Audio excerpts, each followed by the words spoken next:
तो welcome students to the lightning classes. तो हमारे पास जो नया चैप्टर है यहाँ पे मैं स्टार्ट करने जा रहा हूँ, दैट इज़ द ट्राइंगल्स। बहुत इंपॉर्टेंट चैप्टर है, नाइन्थ क्लास से भी आप लोगों ने इसको स्टडी किया होगा। लेकिन नाइन्थ क्लास के अंदर जो है वो कॉन्ग्रुएंसी टॉपिक इसके अंदर आता है। लेकिन यहाँ पे हम लोग क्या करेंगे कि यहाँ पे हमारे पास सिमिलैरिटी एक नया टॉपिक है जो कॉन्ग्रुएंसी से डिफरेंट है। बस उसका केवल 50% यहाँ पे क्या होता है कि वो कवर होता है, कि मतलब सिमिलैरिटी दोनों के अंदर क्या है। तो चलते हैं इस चैप्टर की तरफ। तो चैप्टर का टॉपिक आपको दिख रहा है, यहाँ पे क्या है हमारे पास ट्राइंगल्स। तो सबसे पहले ट्राइंगल्स के अंदर जो है वो हमें ये जानना ज़रूरी है कि सिमिलैरिटी क्या होती है। तो सिमिलैरिटी के अंदर जो कॉन्सेप्ट कवर होता है हमारा, वो सिमिलैरिटी के अंदर ये होता है कि जो करस्पॉन्डिंग एंगल्स हैं वो कैसे होने चाहिए, इक्वल होने चाहिए। अगर किन्हीं भी दो ट्राइंगल्स को आपस में सिमिलर होना है तो उनको क्या होना पड़ेगा, उनके करस्पॉन्डिंग एंगल्स को इक्वल होना पड़ेगा। जैसे आप देख रहे हैं यहाँ पे मेरे पास दो फिगर हैं। इस फिगर के अंदर triangle A B C P Q R के सिमिलर है। कैसे सिमिलर है कि पहली कंडीशन तो ये एंगल जो है आपस में इक्वल है, ये वाला एंगल इसके इक्वल है, ये वाला एंगल इस वाले के इक्वल है, और ये वाला जो एंगल है ये इस वाले के इक्वल है। ट्रिपल डैश आपको दिख रहा होगा। तो सबसे पहली कंडीशन सिमिलर होने के लिए क्या है कि यहाँ पे हमारे जो करस्पॉन्डिंग एंगल्स हैं वो क्या होने चाहिए, इक्वल होने चाहिए। उसके बाद हमारे पास जो सेकंड कंडीशन है वो ये है कि जो हमारे पास करस्पॉन्डिंग साइड्स हैं उनकी रेशो सेम होनी चाहिए। उनकी रेशो सेम होने का मतलब क्या है कि जैसे मैं यहाँ पे ले रहा हूँ ए बी, तो जो ए बी है उसकी जो मैं रेशो लूंगा किससे, पी क्यू से। तो जो रेशो आएगी, कोई भी वैल्यू आए, 1/2 आए, 3/5 आए, whatever it comes in the terms of the ratio, must be equal to next side ratio. जैसे मैं BC ले रहा हूं तो BC, तो उस ट्राइंगल की कौन सी ली जाएगी, QR।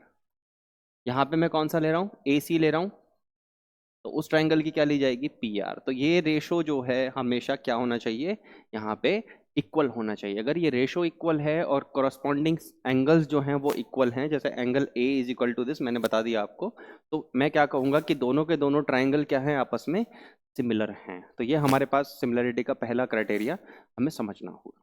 अब उसके बाद हम चलते हैं थ्योरम्स की तरफ। ज़्यादा बड़ा चैप्टर गाइज नहीं है ये। इसके अंदर क्या है कि हम लोगों को कुछ थ्योरम्स भी पढ़नी है, ठीक है। और ये सारे के सारे क्या हैं, ये सारे के सारे सिमिलैरिटी के क्राइटेरियाज हैं जो आप क्वेश्चंस के अंदर अप्लाई करेंगे। मैं आपको बताऊंगा कि किस तरह से क्वेश्चंस में सिमिलैरिटी के क्राइटेरियाज अप्लाई होते हैं। पर इन सिमिलैरिटी से पहले हमारे पास एक थ्योरम होती है जिसका नाम होता है बीपीटी। बीपीटी हमारे सिलेबस में है और इसका जो कन्वर्स है वो भी हमारे सिलेबस में है। तो आइए देखते हैं कि इसके अंदर होता क्या है।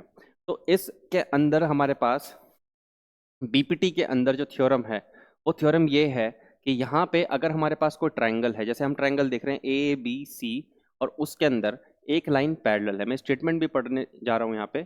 If a line is drawn parallel to one side of a triangle to intersect the other two sides in the distinct point. यहाँ पे हम देख रहे हैं कि ये A है, ये B है और ये C है, और ये D और E लाइन क्या की है, ये पैरेलल बनाई है किसके, BC जो साइड है उसके पैरेलल इसने ड्रॉ किया है।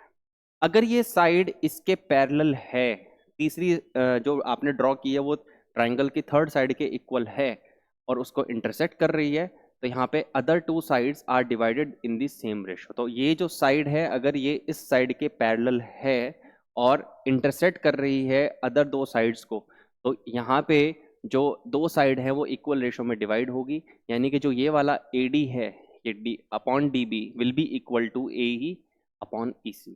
तो अगर आप कोई ट्रायंगल बना रहे हैं, जैसे मान लो कि मैंने ये ट्रायंगल बनाया, मैंने यहाँ पे ये साइड जो बनाई है ये इसके पैरेलल बनाई है, तो यानी कि ये जो साइड है रेशो में, इक्वल रेशो में क्या हो जाएगी, डिवाइड हो जाएगी। जैसे मैंने यहाँ पे लिखा PQR और इसको मैंने लिखा S और T। तो ST अगर पैरेलल है QR के, तो ये जो रेशो है PS अपॉन SQ ये किसके इक्वल होगा, PT, इधर वाली साइड के जो रेशो होगा अपॉन TR उसके क्या होगा, इक्वल होगा। तो इस तरह से भी आप यूनिक क्वेश्चन के अंदर, यूनिक ट्राइंगल के अंदर इसको लगा सकते हैं। अब इसका कन्वर्स, कन्वर्स के अंदर क्या है, कन्वर्स के अंदर क्या होता है कि कन्वर्स हमारा किसी भी थ्योरम का जो रिजल्ट होता है और जो नेसेसरी कंडीशन होती है उसको इन्वर्स कर देता है। जैसे यहाँ पे बीपीटी में नेसेसरी कंडीशन क्या है कि ये लाइन जो आपने ड्रॉ की है ये इसके पैरेलल है तीसरी साइड के, तो ये रेशो होएगा। लेकिन कन्वर्स कहता है कि अगर ये रेशो मेरे पास है, यानी कि जैसे ये ट्राइंगल देख रहे हैं और ये जो रेशो है ये मुझे गिवन है, तो ये जो साइड आपने बनाई है, लाइन बनाई है इंटरसेक्ट करते हुए, ये तीसरे वाली साइड के क्या होगी, पैरेलल होगी। तो ये इसकी कन्वर्स है। ओके, तो ये हमारी बीपीटी थ्योरम है, उसका कन्वर्स हमने देखा। एप्लीकेशन पार्ट इसका मैं क्वेश्चंस के अंदर भी सॉल्व करूंगा, तब देखेंगे हम लोग कैसे क्वेश्चंस पूछता है सीबीएसई इसके ऊपर। बिल्कुल भी इसके अंदर डरने की जरूरत नहीं है, बहुत इजी क्वेश्चन इसके आते हैं अगर आपका कॉन्सेप्ट बहुत बहुत स्ट्रांग है, क्लियर है तो। अब हमारे पास सिमिलैरिटी के क्राइटेरियाज हैं गाइस। सिमिलैरिटी के क्राइटेरियाज क्या हैं कि जैसे आपने यहाँ पे देखा कि सारे एंगल इक्वल हों और सारी साइड्स का रेशो इक्वल हो। तो जो मैथमेटिशियंस हैं उन्होंने सोचा कि ज़रूरी थोड़ी ना है कि सिमिलर होने के लिए यही सारी कंडीशंस फुलफिल हों। कुछ कंडीशंस ऐसी भी हैं जो नेसेसरी और सफिशिएंट हैं, अगर वो फुलफिल हो जाती हैं तो भी हम क्या कह सकते हैं कि ट्राइंगल सिमिलर हैं। तो वो कंडीशंस क्या हैं, हमारे पास क्राइटेरिया है। 9th क्लास में आपने कॉन्ग्रुएंसी के क्राइटेरिया पढ़े होंगे, SAS, ट्रिपल एस एटसेट्रा। तो यहाँ पे 3 क्राइटेरिया सीबीएसई में सिलेबस में हमारे पास अभी हैं, that is SAS, triple S और that is angle angle angle. तो अगर दो ट्राइंगल्स के सारे एंगल क्या हैं, इक्वल हैं, तो मैं क्या कह सकता हूँ कि वो ए क्राइटेरिया से क्या हो गए, दोनों के दोनों ट्राइंगल सिमिलर हो गए। तो यहाँ पे लिखा हुआ भी है, if in 2 triangles corresponding angles are equal then their corresponding side are in the same ratio and hence the 2 triangles are similar।